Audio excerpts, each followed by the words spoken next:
Well, good morning or afternoon, whatever time of the day it is for you. Happy Monday. Maybe I'll say that instead. Perhaps you heard my sermon yesterday from 1 Corinthians. I wanted to focus on another scripture from the Ancient Rhythms packet, which is from Mark 1.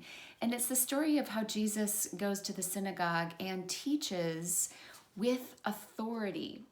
And then, right after he does this teaching, he exorcises a demonic spirit from a man. And that is his way of exercising his authority over evil spirits. So the story in Mark, and it's Mark 1, 28 through 21 through 28, it's a story of Jesus's authority. And you know, it's funny, when I think of authority, I always think of that thing that little kids say, "You're not the boss of me." You know, I just remember observing that when my son was really little and, you know, might tell another child what he thought the other kid should be doing. "You're not the boss of me." And you know, it's funny because we really don't like having someone be the boss of us, right? We want to do what we want to do. And if we've ever been in a working situation where we've had a boss tell us to do something, sometimes we don't want to do it, or sometimes we think we know better than that person. So it's really hard to kind of defer to our bosses sometimes, isn't it?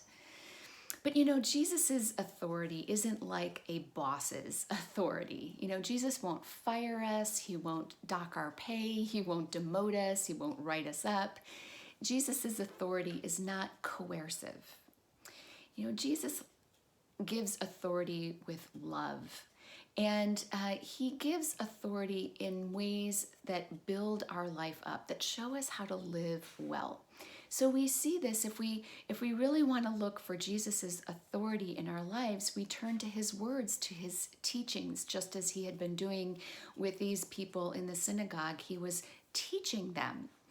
And it's funny because in the scripture, the people there said, "Oh, he teaches with such authority," not like the scribes.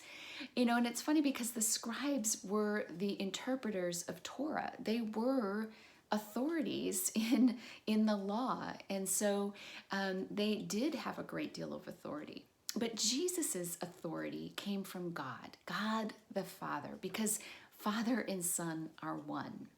So therefore, the character of God is shown in the character of Jesus, and Jesus's authority is in his words, words of truth and love. So we can trust that when we read or hear Jesus's words, they carry with them all the truth that we need to live well in life. So what would it look like this week to submit to or to really give Jesus authority in our lives? Well, it means that we learn the things that he taught. What did he teach? And they're in the Gospels. And so we learn these things, but then we apply them. You know what I've been doing lately?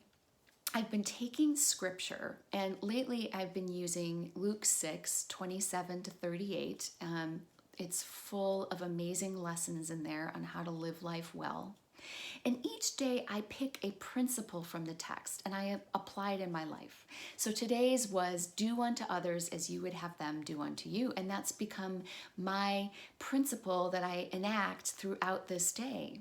Now, I know we're supposed to do that every day, but this is an intentional exercise to practice biblical principles, Jesus's principles, so that they become default behaviors or ingrained habits in us.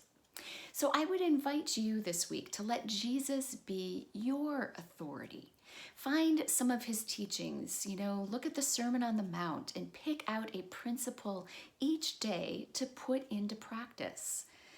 You know, perhaps you've seen the bumper sticker, "My boss is a Jewish carpenter." I don't know about you, but I'd much rather have Jesus as my boss than anyone else in the world. So may it be so for you this week as well. Blessings to you.